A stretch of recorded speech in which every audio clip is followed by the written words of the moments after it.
बिस्मिल्लाहिर्रहमानिर्रहीम। अस्सलाम वालेकुम। उम्मीद है कि आप सब लोग खैरियत से होंगे। व्यूअर्स, आज की इस वीडियो में हम कोई लेक्चर रिकॉर्ड करने नहीं जा रहे, बल्कि अपने व्यूअर्स के लिए उस मैटर को डिस्कस करने जा रहे हैं जो आज के तकरीबन 80% स्टूडेंट्स का इशू है कि हमारे एग्जाम्स में मार्क्स हमारी एक्सपेक्टेशन के मुताबिक क्यों नहीं आते।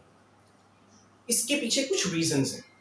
मिसाल के तौर पे कि एक स्टूडेंट जो अपना 100% पेपर अटेम्प्ट कर कर आया है, वो एक्सपेक्ट ये करता है कि उसके मार्क्स एज पर एक्सपेक्टेशन आएंगे कि 80% मार्क्स कंफर्म्ड हैं, 90% मार्क्स कंफर्म्ड हैं, या कम से कम 70% मार्क्स तो उसके लाजमी आने चाहिए, लेकिन रिजल्ट उसके बिल्कुल बरक्स आ रहा हो। तो ऐसी कौन सी वो मिस्टेक्स हैं जो कि हमारे स्टूडेंट्स अक्सर व बेशतर एग्जाम में कर देते हैं? इसके कुछ सवालात के जवाब आज की इस वीडियो में अपने व्यूअर्स के लिए। तो चलिए स्टार्ट करते हैं आज की वीडियो। व्यूअर्स, स्टार्ट करते हैं वीडियो, लेकिन वीडियो को स्टार्ट करने से पहले मेरी रिक्वेस्ट है कि वीडियो को एंड तक देखिएगा।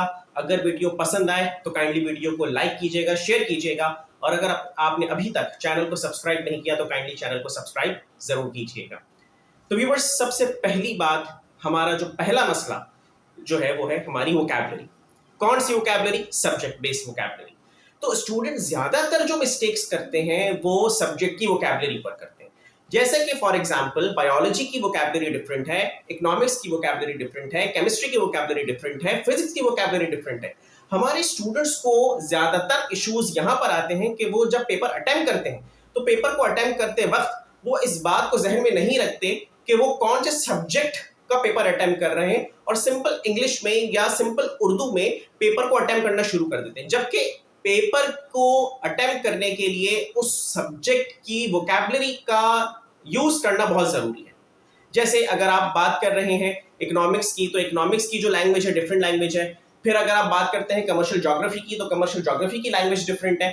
तो इस तरह से हर सब्जेक्ट की लैंग्वेज डिफरेंट है, जो कि स्टूडेंट्स को मालूम होनी चाहिए।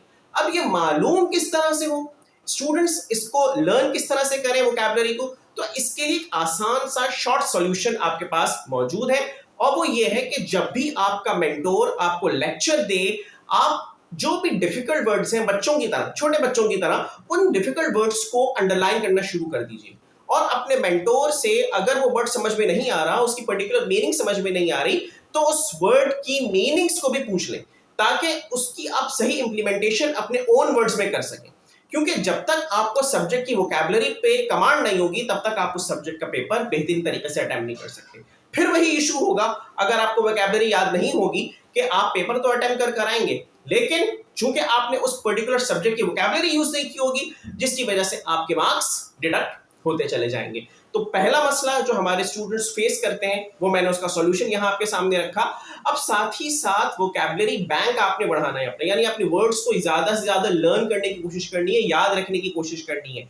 हर सब्जेक्ट की डिफरेंट वोकैबुलरी के हिसाब से अगर आप पेपर अटेम्प्ट करेंगे, तो मैं ये कहता हूं कि हर सब्जेक्ट की वोकैबुलरी आप समझ लीजिए कि कीवर्ड है, क्योंकि हर स्टूडेंट जो 7 सब्जेक्ट्स अटेम्प्ट कर रहा है, उसके लिए इम्पॉसिबल है कि वो सारे के सारे सब्जेक्ट्स को याद करना शुरू कर दे। इन शॉर्ट, मैं ये कहना चाह रहा हूं कि सब्जेक्ट्स की क्रैबिंग करना रोक दीजिए, बल्कि आप सब्जेक्ट्स की कीवर्ड्स को याद कीजिए। कीवर्ड्स कब याद होंगे? जब आप वोकैबुलरी को अपनी स्ट्रॉन्ग करेंगे।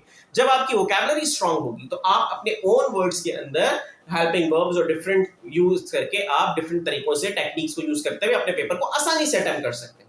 तो पता ये चला कि पहला मसला जो हमारे स्टूडेंट्स फेस करते हैं वो सब्जेक्ट वोकैबुलरी है। हर स्टूडेंट मुसलसल याद करने की कोशिश कर रहा होता है, लेकिन याद नहीं हो पाता।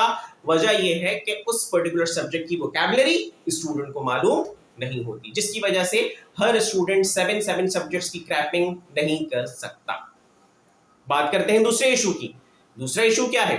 दूसरा इशू यह है कि हमारे स्टूडेंट्स आखिर में एग्जाम से 2 महीने 3 महीने पहले अच्छी तैयारी करने की कोशिश करते हैं। अच्छी तैयारी एग्जाम के 2 से 3 दिनों के अंदर नहीं हो सकती। जिस तरह से आप 3 वक्त का खाना एक दफा में नहीं खा सकते, इसी तरह से पूरे साल की प्रिपरेशन आखिर के 1-2 महीनों के अंदर इम्पॉसिबल है। तो सबसे पहली बात, और जो इम्पोर्टेंट बात है वो ये कि स्टूडेंट्स अपनी स्टडी को शुरू साल से करना शुरू करें। जैसे अगस्त के महीने में मैं ये वीडियो अपलोड कर रहा हूँ, अगस्त में नया सेशन स्टार्ट होने जा रहा है, मैट्रिक के स्टूडेंट्स का भी, हमारे इंटरमीडिएट के स्टूडेंट्स का भी। तो ये वो वक्त है कि जहाँ पे स्टूडेंट्स अपनी जो स्टडी है उसको स्टार्ट करना शुरू कर दें, थोड़ा थोड़ा, आहिस्ता आहिस्ता, ग्रेजुअली अगर आप करते रहेंगे तो एक वक्त आएगा कि आपको उस चीज के ऊपर कमांड हासिल हो जाएगी, और जब कमांड हासिल हो जाएगी तो फिर उसके बाद आप अपने सब्जेक्ट को एग्जाम में अपीयर होके अच्छे नंबर हासिल कर सकते हैं।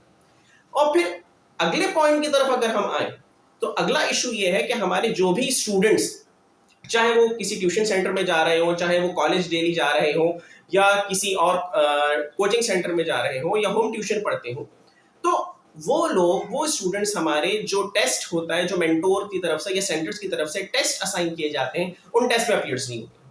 जब उन टेस्ट में वो अपीयर नहीं होते तो उनकी प्रैक्टिस नहीं होती, जब प्रैक्टिस नहीं होती तो उन्हें अपनी गलतियों का अंदाजा नहीं होता। एक शाइनेस होती है कि अगर मैं टेस्ट में अपीयर हो गया तो भाई अगर रिजल्ट खराब आया तो मेरे जो फ्रेंड्स हैं वो क्या सोचेंगे। तो ये जो एक शाइनेस वाला मैटर होता है, ये बहुत सारे स्टूडेंट्स को एंड में प्रॉब्लम क्रिएट करता है। तो ये जो शाइनेस वाला इशू है, आप शाइनेस को अपने अंदर से रिमूव करें, और जो भी एग्जाम है उस एग्जाम में अपनी तैयारी करके, यानी जो टेस्ट होते हैं और बाय मंथली होते हैं डिफरेंट कोचिंग सेंटर्स में या डिफरेंट आपके जो इंस्टीट्यूट्स हैं वहां पे एग्जाम की प्रिपरेशन के लिए, उनमें जरूर अटेम्प्ट करें।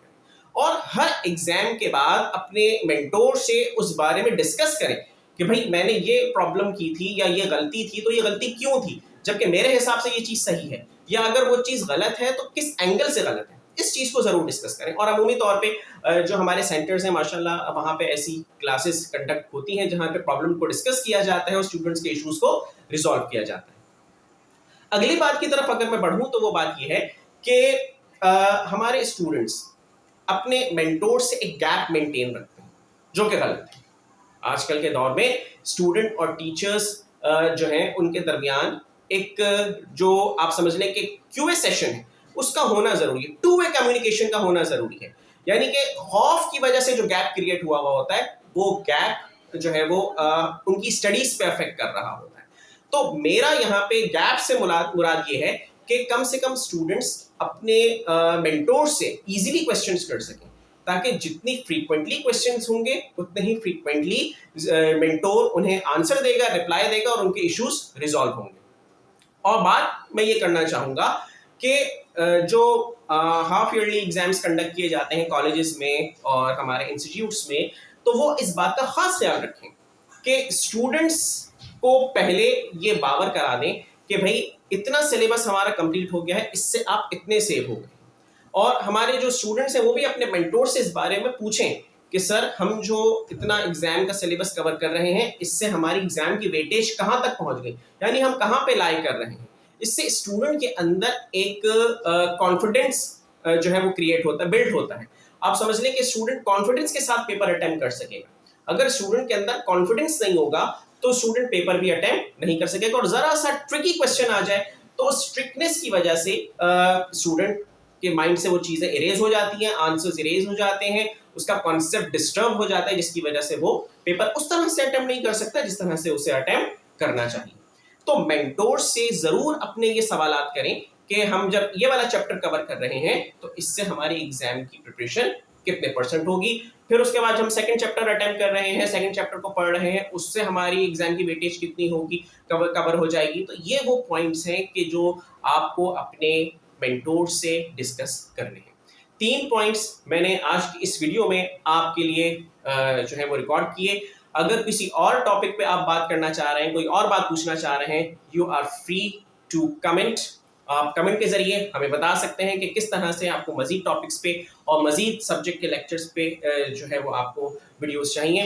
उम्मीद है कि ये वीडियो मेरे उन तमाम स्टूडेंट्स के लिए जो इस साल अपनी स्टडीज़ को कंटिन्यू करने जा रहे हैं, अपनी स्टडीज़ को दोबारा स्टार्ट करने जा रहे हैं नई सेशन में, नई क्लासेस में, उनके लिए बेनिफिशियल रहेगी। और उम्मीद है कि आप सब लोग अपना बहुत ख्याल रखेंगे। अस्सलामु अलैकुम वरहमतुल्लाहि वबरकातुहू।